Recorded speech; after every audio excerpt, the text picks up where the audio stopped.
Hello friends, आज हम सिखाएंगे आपको हाइब्रिडेशन निकालना। तो हाइब्रिडेशन निकालने के लिए सबसे पहले आपको दो रूल याद करने पड़ेंगे। सबसे पहले आपको याद करना पड़ेगा इसमें नंबर ऑफ बॉन्ड पेयर या number of atom attach,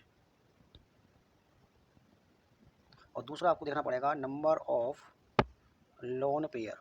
lone pair वो इलेक्ट्रॉन्स होते हैं जो बॉन्ड बनाने में यूज़ नहीं होते। ठीक है, तो सबसे पहले हम देखते हैं, अगर ये संख्या आपकी आती है, ठीक है, मतलब एच की वैल्यू अगर आपकी आती है, जैसे एच इक्वल टू आपका 2 आता है, ठीक है, तो उसके लिए क्या कंडीशन होगी, तो इसमें हाइब्रिडेशन होगा आपका।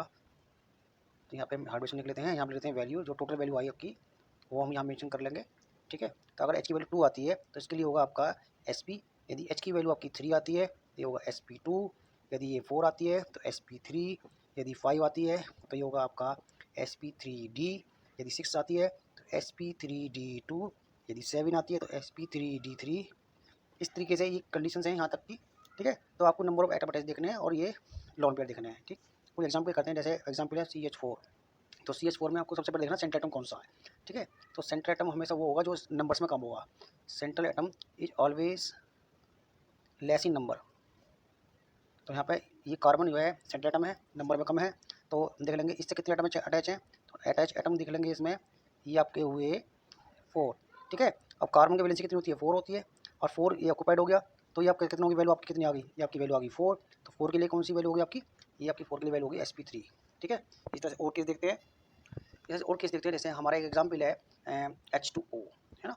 अब H2O को स्ट्रक्चर में देखते हैं H देख सीधा। तो यहाँ पे ऑप्शन क्या, सेंट्रल एटम है, तो यहाँ पे दो तो एटम अटैच हो गए। सेंट्रल एटम का कौन सा होगा, ये सेंट्रल एटम हो गया, ठीक सीधा सेंट्रल एटम। और यहाँ पे ये आपके दो एटम है। ठीक है, नंबर ऑफ एटम कितने हैं इसमें, दो, 2। अब इसमें ऑप्शन का देख के देखना कि ऑप्शन में कितने इलेक्ट्रॉन्स बचे हुए हैं। तो एक इलेक्ट्रॉन यहाँ यूज़ हो गया, एक इलेक्ट्रॉन यहाँ यूज़ हो गया, और इसके दो इलेक्ट्रॉन्स यहाँ लोन पेयर के फॉर्म में बचे हुए हैं। ठीक है, तो इसका हाइब्रिडेशन हो गया, कितना हो गया, 2 लोन पेयर्स हो गया, तो इसकी वैल्यू कितनी आ गई, 4 आ गई। और 4 के अकॉर्डिंग हो गया आपका sp3। ठीक है, और केस देखते हैं यहाँ पे XeF4 जीनन टेट्राफ्लोराइड्स में। तो Xe क्या है, Xe के वैलेंस इलेक्ट्रॉन्स होते हैं, वैलेंस इलेक्ट्रॉन हो गए 8। अब 8 में 4 एटम तो अटैच ही हो गए, तो 4 तो ही हो गया। अब 4 इलेक्ट्रॉन Xe के भी यूज़ हो रहे हैं, Xe के भी 4 इलेक्ट्रॉन अगर यूज़ हो रहे हैं इसके साथ, तो Xe के कितने इलेक्ट्रॉन बचे, 2 बचे। ठीक है, 2 लोन पेयर बचे आपके, तो यहाँ पे वैल्यू कितनी आ गई, 2। तो 4 + 2 कितना हुआ, 6। और 6 के लिए कौन सी वैल्यू होगी, ये होगी sp3 D2। तो इस तरह से हम हाइब्रिडेशन निकालना सीख लेंगे। ठीक है, थैंक यू।